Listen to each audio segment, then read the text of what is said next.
जहानाबाद में सदर अस्पताल परिसर के निर्माणाधीन नए भवन की ऊंचाई से गिरकर दो मजदूर गंभीर रूप से घायल हो गए। हादसा उस समय हुआ जब दोनों मजदूर भवन में प्लास्टर का काम कर रहे थे। प्लास्टर के लिए लगाया गया सेंटरिंग का पाइप ढीला हो गया, जिससे वो गिर गए।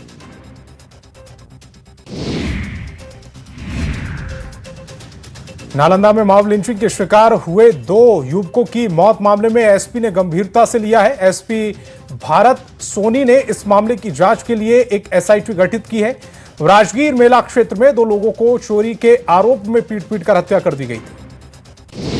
पटना में पुलिस ने अवैध एलपीजी सिलेंडर और विदेशी शराब की जमाखोरी का खुलासा किया। पटेल नगर के एक घर में छापेमारी की गई, जिसमें कुल 56 सिलेंडर बरामद किए गए। वहीं 294 लीटर अवैध विदेशी शराब भी जब्त की गई। पति पत्नी को गिरफ्तार कर लिया गया। जहानाबाद में दोहरी हत्या के मामले को लेकर मगध रेंज के आईजी घटनास्थल पर पहुंचे। काको थाना क्षेत्र के निसरपुरा गांव में हत्या हुई थी। आईजी ने डेकोरेशन व्यवसायी और उसके चाचा हत्या के मामले की जानकारी ली और दोषियों के खिलाफ त्वरित कार्रवाई के निर्देश दिए। पटना में रिजल्ट प्रकाशन की मांग को लेकर फार्मासिस्ट अभ्यर्थियों ने बीटीएससी कार्यालय का घेराव किया है। 2473 पदों पर फार्मासिस्ट की बहाली होनी थी, लेकिन दस्तावेज जांच के 4 महीने बाद भी रिजल्ट जारी नहीं करने को लेकर अभ्यर्थियों में आक्रोश है। मुंगेर में सोमवार की सुबह जाम ने लोगों की परेशानी को बढ़ा दिया। श्री कृष्णा सेतु से लेकर बरियारपुर तक गाड़ियों की लंबी कतार लग गई, जिससे एनएच 333 भी पूरी तरह से प्रभावित हो गया। महाजाम का असर राष्ट्रीय उच्च पथ 80 तक देखने को मिला। जामताड़ा में सड़क हादसा ने स्वास्थ्य व्यवस्था की पोल खोल दी। हादसे के बाद परिजनों ने एम्बुलेंस सेवा के लिए लगातार संपर्क करने की कोशिश की, लेकिन सरकारी 108 एम्बुलेंस नदारद रही। किसी तरह अस्पताल पहुंचने पर ड्यूटी पर तैनात डॉक्टर नदारद दिखे। बोकारो में एक महिला ने जिम संचालक और उनके सहयोगियों पर छेड़छाड़ और दुष्कर्म के प्रयास का आरोप लगाया। महिला बीएस सिटी क्षेत्र के सेक्टर 1 के राम मंदिर इलाके की रहने वाली है। पीड़िता ने एसपी को आवेदन देकर कार्रवाई और सुरक्षा की मांग की है। गिरिडीह में पुलिस टीम पर हमला कर आरोपी को छुड़ाने के मामले में पुलिस ने बड़ी कार्रवाई की। पुलिस ने कार्रवाई करते हुए 2 आरोपियों को गिरफ्तार किया। अय्यापुर थाना क्षेत्र के चिकसोरिया गांव में घटना हुई है। घटना में शामिल अन्य लोगों की गिरफ्तारी के लिए लगातार छापेमारी की जा रही है। जामताड़ा में नाला प्रखंड में प्रधानमंत्री आवास योजना में बड़ी गड़बड़ी सामने आई। जिस लाभुक को अपना पक्का घर बनाने के लिए सरकार की ओर से पहली किस्त के रूप में 44,000 रुपए मिले थे, वह राशि किसी और के बैंक खाते में पहुंच गई। रांची के दुर्बा थाना क्षेत्र में प्रधान यादव नामक शख्स ने फंदे से लटककर अपनी जान दे दी, लेकिन आत्महत्या से पहले प्रधान यादव ने एक सुसाइड नोट छोड़ा, जिसमें पुलिसकर्मियों पर गंभीर आरोप लगाए। सुसाइड नोट में 10 एएसआई टूडू और एएसआई लाल मनोहर पांडे पर प्रताड़ना का गंभीर आरोप लगाया। जमशेदपुर में जंगली हाथी ने एक व्यक्ति पर हमला कर दिया। घटना के चाकुलिया और कोकपाड़ा के बीच सुनसुनिया रेलवे फाटक के पास किए हमले में युवक गंभीर रूप से घायल हो गया। घटना के बाद लोगों में दहशत का माहौल है।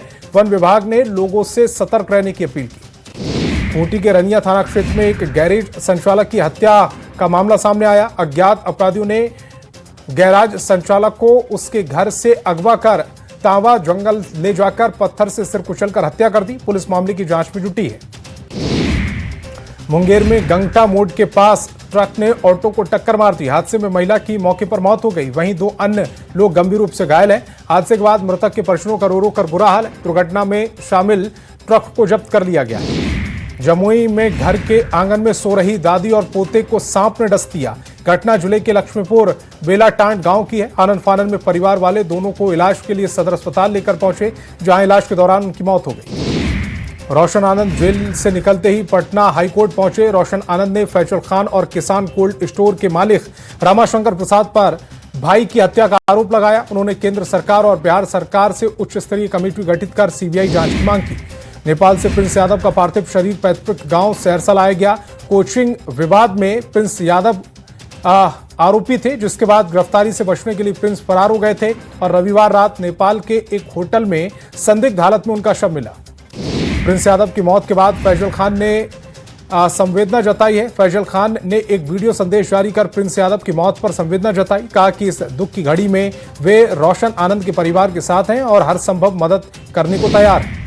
टेंडर माफिया ऋषुश्री के मामले में नया मोड़ आ गया। ऋषुश्री से आईएएस संजीव हंस के सांठगांठ के आरोप के बाद संजीव हंस ने स्पेशल विजिलेंस यूनिट के एडीजी पंकज को 4 पन्नों का पत्र लिखा, जिसमें संजीव हंस ने खुद को बेदाग बताया और आरोप लगाया कि पुराने मामले में बिना किसी ठोस सबूत के उन्हें आरोपी बनाया गया। मुजफ्फरपुर में परीक्षा के दौरान नकल कराने वाले सॉल्वर गैंग का पर्दाफाश हुआ। मद्य निषेध विभाग के पदों की लिखित परीक्षा में नकल करते एक युवक पकड़ा गया। परीक्षार्थी वॉकी टॉकी से प्रश्न पत्र के उत्तर लिख रहा था। परीक्षार्थी के साथ 3 को गिरफ्तार किया गया। बक्सर के डुमरांव में हुए मोबाइल टावर चोरी कांड मामले में नया मोड़ आया, जिसमें जमीन मालिक की गिरफ्तारी की गई। एसपी ने बताया कि जमीन मालिक और मोबाइल टावर कंपनी के बीच किराए के विवाद को लेकर मोबाइल टावर गायब होने की बात सामने आई। पटना में हाल ही में सिपाही भर्ती परीक्षा विवाद ने तूल पकड़ लिया। इसी बीच सोमवार को दरोगा परीक्षा रद्द करने की मांग को लेकर दरोगा अभ्यर्थी सड़क पर उतरे। अभ्यर्थियों ने सड़क पर उतरकर उग्र प्रदर्शन किया। अभ्यर्थियों ने मेंस एग्जाम में गड़बड़ी का आरोप लगाया। पाटलिपुत्र स्टेशन पर उपद्रव की जांच में बड़ा खुलासा हुआ है। उपद्रव के दौरान अपने दलबल के साथ मोर्चा संभालने वाले पटना रेंज के आईजी जितेंद्र राणा ने न्यूज 18 को बताया कि इस भीड़ में बड़ी संख्या में असामाजिक तत्व शामिल थे। उन लोगों की मंशा रेल और पुलिस को नुकसान पहुंचाना था।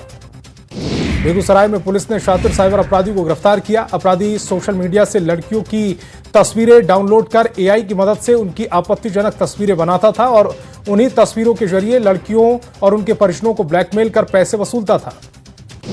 गुमला में सदर थाना क्षेत्र के कोइंजारा गलटोली गांव में सहायक शिक्षक पर जानलेवा हमला हुआ। गांव के ही 2 युवक पर रॉड और चापड़ से हमला कर पीड़ित सहायक शिक्षक ने आरोप लगाया है। पीड़ित ने आवेदन देकर कार्रवाई की मांग की। जामताड़ा में संवर्णालय में क्लर्क की नौकरी ज्वाइन करने पहुंचे एक युवक को फर्जी दस्तावेज के साथ पुलिस ने हिरासत में लिया। आरोपी रज्जाक अंसारी पर प्रारंभिक जांच में सभी दस्तावेज फर्जी पाए गए। लेटर में डीसी के फर्जी हस्ताक्षर थे। सीवान के खिलवा गांव में हुई चोरी मामले का पुलिस ने खुलासा किया। पुलिस ने चोरी के सामान के साथ 2 महिला और एक पुरुष आरोपी को गिरफ्तार किया। गुटनी थाना क्षेत्र के खिलवा गांव में 26 मई को चोरी हुई थी। गुमला के एक प्राइवेट एजेंसी में काम कर रही कर्मचारी ने अपनी समस्याओं को लेकर आंदोलन किया। कर्मियों का कहना है कि उनका लगातार आर्थिक और मानसिक शोषण किया जा रहा है। कर्मियों ने अध्यक्ष और उपाध्यक्ष से एजेंसी को टर्मिनेट करने की मांग की। चाईबासा से गोवा में सेल प्रबंधन द्वारा लागू की गई बायोमेट्रिक हाजिरी प्रणाली का विरोध किया गया। किरीबुरू, मेगा हाथ, तुतुबुरू, गोवा और चिड़िया लोहा अयस्क खदानों में हजारों श्रमिकों ने बायोमेट्रिक के जरिए हाजिरी दर्ज करने में इनकार कर दिया। इसके चलते खनन कार्य प्रभावित हुआ। हजारीबाग के इशराक और 181 साल पुराने ठाकुरबाड़ी मंदिर की जमीन पर कथित कब्जे और बिक्री की कोशिश का मामला सामने आया। विरोध जताने पर मंदिर के महंत विजयानंद दास भगवान की मूर्ति को गोद में लेकर सैकड़ों श्रद्धालुओं के साथ डीसी कार्यालय पहुंचे और मंदिर की जमीन बचाने की गुहार लगाई। भोजपुर को विकास और रोजगार की एक बड़ी सौगात मिली। मुख्यमंत्री सम्राट चौधरी ने उदवंत नगर प्रखंड के कारीसात क्षेत्र में करीब 32 एकड़ भूमि पर बनने वाले राज्य के पहले आधुनिक समेकित एक्वा पार्क का शिलान्यास किया। पटना नगर निगम 19 आधुनिक वेंडिंग जोन बनाने जा रहा है, जिसमें 4400 वेंडरों को राहत मिलेगी। साथ ही जगह जगह से अतिक्रमण भी हटेगा। अतिक्रमण हटने से जाम से निजात मिलेगी और लोग आराम से बिना जाम में फंसे फल और सब्जी की खरीदारी कर पाएंगे। गयाजी में सीएम सम्राट चौधरी ने बड़ा बयान दिया। उन्होंने बिहार विकास और समृद्ध बनाने के लिए प्रशासनिक अधिकारियों से बड़ा आह्वान किया। सीएम ने कहा कि अब सोने का समय खत्म हो गया है, ना सोना है और ना ही सोने देना है। बिहार को विकसित बनाने के लिए 24 घंटे में से 20 घंटे काम करना होगा। दीपक प्रकाश मामले में सुप्रीम कोर्ट ने सुनवाई की। कोर्ट ने दीपक प्रकाश, बिहार सरकार और निर्वाचन आयोग को नोटिस जारी कर जवाब तलब किया। कोर्ट ने यह भी पूछा कि क्या दीपक प्रकाश अभी मंत्री पद पर हैं। बिना चुनाव जीते दूसरी बार मंत्री बनाए जाने को लेकर सवाल उठाए गए। पूर्व मंत्री नीरज कुमार ने फैजल खान उर्फ खान सर को लेकर बड़ा बयान दिया। उन्होंने कहा कि खान सर के कोचिंग संस्थान और अन्य संस्थानों की जांच होनी चाहिए। कहा कि कम समय में अर्जित संपत्तियों के स्रोतों की जांच होनी चाहिए। रोशन आनंद के भाई प्रिंस यादव की मौत के बाद गुरु रहमान के पीड़ित परिवार के प्रति गहरी संवेदना व्यक्त करते हुए प्रिंस को श्रद्धांजलि दी और मामले की कड़ी जांच के बाद दोषियों पर सख्त कार्रवाई की मांग की। गोपालगंज में एमपी एमएलए कोर्ट से मोकामा के जेडीयू विधायक अनंत सिंह और भोजपुरी गायक गुंजन सिंह को बड़ी राहत मिली है। कोर्ट ने हथियार प्रदर्शन मामले में दोनों समेत 9 आरोपियों को अग्रिम जमानत दे दी। दोनों पर कार्यक्रम के दौरान कथित धारदार प्रदर्शन का आरोप है। पटना में 10 सर्कुलर रोड स्थित राबड़ी आवास को खाली करने के लिए 15 दिनों का अल्टीमेटम समाप्त हो गया। इस बीच आवास पर बड़ी संख्या में कार्यकर्ता जुटे। हालांकि मलमास के चलते आवास खाली नहीं किया गया। भवन निर्माण विभाग की ओर से दूसरा बंगला आवंटित किया जा चुका है। एक अड़े मार्ग के 5 देश रत्न मार्ग बंगले को लेकर अब भ्रम को बिहार के मुख्यमंत्री ने तोड़ दिया है। पहली बार 5 देश रत्न मार्ग वाले बंगले को स्वास्थ्य मंत्री को अलॉट कर दिया गया। अभी तक इस बंगले में उप मुख्यमंत्री ही रहते थे। इस बार ये बंगला स्वास्थ्य मंत्री निशांत को दिया गया। पटना में अचानक केंद्रीय मंत्री ललन सिंह और बिहार के स्वास्थ्य मंत्री निशांत कुमार की मुलाकात हुई। दरअसल पटना में बीपी मंडल चौक पर अचानक ललन सिंह और निशांत कुमार का काफिला आमने सामने से आ गया, जिसके बाद दोनों अपनी अपनी गाड़ी से उतरे और एक दूसरे का हालचाल जाना। पश्चिम बंगाल में टीएमसी सांसदों के अलग गुट बनाकर बीजेपी को समर्थन देने के मामले पर केंद्रीय राज्य मंत्री राजभूषण निषाद ने बयान दिया। उन्होंने कहा कि टीएमसी के भ्रष्टाचार से लोग तंग आ चुके थे। टीएमसी में पार्टी के नेताओं का भी सम्मान नहीं मिला। भोजपुरी गायक पवन सिंह के एमएलसी बनने पर सांसद मनोज तिवारी ने खुशी जताई। उन्होंने कहा कि एमएलसी एक बड़ा पद है, इससे जनसेवा के कई अवसर मिलते हैं। पवन सिंह को समर्पित कार्यकर्ता बताया। भविष्य में उन्हें और बड़ी जिम्मेदारी मिल सकती है। पूर्व केंद्रीय राज्य मंत्री अश्विनी चौबे मथुरा वृंदावन यात्रा के दौरान शेरगढ़ गांव पहुंचे। गांव में उन्होंने सालों पुराने विशाल वट वृक्ष की छांव में बैठकर आत्मचिंतन और साधना की। अश्विनी चौबे गांव में चूल्हे पर बनी रोटी और स्वादिष्ट कड़ी का भोजन किया है। सीवान के पपौर पंचायत में सीएम सम्राट चौधरी कल जन सेवा योजना सहयोग शिविर में शामिल होंगे। उनके आगमन को लेकर प्रशासनिक तैयारियां तेज कर दी गई हैं और अधिकारी लगातार व्यवस्थाओं का जायजा ले रहे हैं। मुख्यमंत्री के दौरे को लेकर ग्रामीणों में उत्साह है। रांची के प्रदेश बीजेपी कार्यालय में प्रदेश पदाधिकारियों की अहम बैठक आयोजित की गई। बैठक में अगले 1 महीने के दौरान आयोजित होने वाले विभिन्न कार्यक्रमों की रूपरेखा तय की गई। साथ ही पूर्व में आयोजित कार्यक्रमों की समीक्षा भी की गई। राज्यसभा चुनाव को लेकर झारखंड कांग्रेस के डेलीगेट्स ने झारखंड के सीएम हेमंत सोरेन से मुलाकात की। मुलाकात के बाद कांग्रेस के प्रभारी के राजू ने कहा है कि आने वाले दिनों में कांग्रेस अपने गठबंधन के विधायकों को कैसे एकजुट करके रखेगी, इस पर चर्चा हुई। सीतामढ़ी में रामपुर पडोरी गांव में शशि रंजन सुमन ने भारतीय सेना में लेफ्टिनेंट बनकर जिले और राज्य का गौरव बढ़ाया। उन्होंने जेईई मेंस के माध्यम से भारतीय सेना की टेक्निकल एंट्री स्कीम और ऑल इंडिया रैंक 12 हासिल कर अपनी जगह सुनिश्चित की। 4 साल के बाद उन्हें लेफ्टिनेंट बनाया गया। भागलपुर में जिला स्तरीय कार्यक्रम कार्यान्वयन समिति और जल जीवन हरियाली अभियान की बैठक का आयोजन किया गया। सूचना प्रौद्योगिकी विभाग मंत्री नीतीश मिश्रा की अध्यक्षता में बैठक हुई। बैठक में सांसद, विधायक, महापौर, जिला परिषद अध्यक्ष और कई अधिकारी मौजूद रहे। दरभंगा एयरपोर्ट पर यात्री सुविधा दिवस का आयोजन उत्साह और उल्लास के साथ किया गया। कार्यक्रम में सांसद गोपाल जी ठाकुर मौजूद रहे। यात्रियों को चंदन तिलक लगाकर गुलाब का फूल के साथ स्वागत किया गया।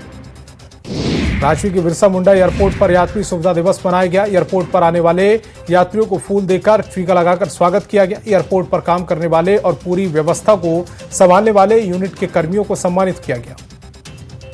स्वच्छ और कचरा प्रबंधन व्यवस्था को अच्छा बनाने के लिए देवघर जिला प्रशासन ने एक पहल शुरू की है। देवघर समरणालय परिसर में देवघर डीसी ने 3 नए सफाई वाहनों को हरी झंडी दिखाकर रवाना किया। ये वाहन शहर और ग्रामीण क्षेत्रों में कचरा इकट्ठा कर सही स्थान तक पहुंचाने में मदद मिलेगी। बोकारो में टुक्का जुही तालगढ़िया रेल लाइन के बीच रेलवे स्टेशन पर निर्माण पूरा हो चुका है, लेकिन अभी तक इस रूट पर ट्रेनों का परिचालन शुरू नहीं हुआ है। रांची के मोराबादी मैदान में 3 दिवसीय राजकीय कृषि मेले का आयोजन किया गया। कृषि मेले का उद्घाटन मुख्यमंत्री हेमंत सोरेन करेंगे। कृषि मंत्री शिल्पी नेहा त्रिकी ने स्थल का निरीक्षण किया। कृषि मंत्री ने कहा है कि राज्य में पहली बार ऐसा आयोजन किया गया। झारखंड सरकार की ओर से नशे के खिलाफ राज्यव्यापी विशेष नशा मुक्ति अभियान जागरूकता अभियान चलाया गया। मुख्यमंत्री हेमंत सोरेन ने रांची की प्रोजेक्ट भवन से 11 जागरूकता रथों को हरी झंडी दिखाकर रवाना किया। यह अभियान 26 जून अंतर्राष्ट्रीय नशा निषेध दिवस तक चलाया जाएगा। रांची में ओटीसी ग्राउंड के केंद्रीय प्रशिक्षण संस्थान हेडल में नशे के खिलाफ जागरूकता अभियान चलाया गया। कार्यक्रम में पंचायती राज विभाग के उप निदेशक रश्मि लकड़ा समेत कई विभाग के अधिकारी मौजूद रहे।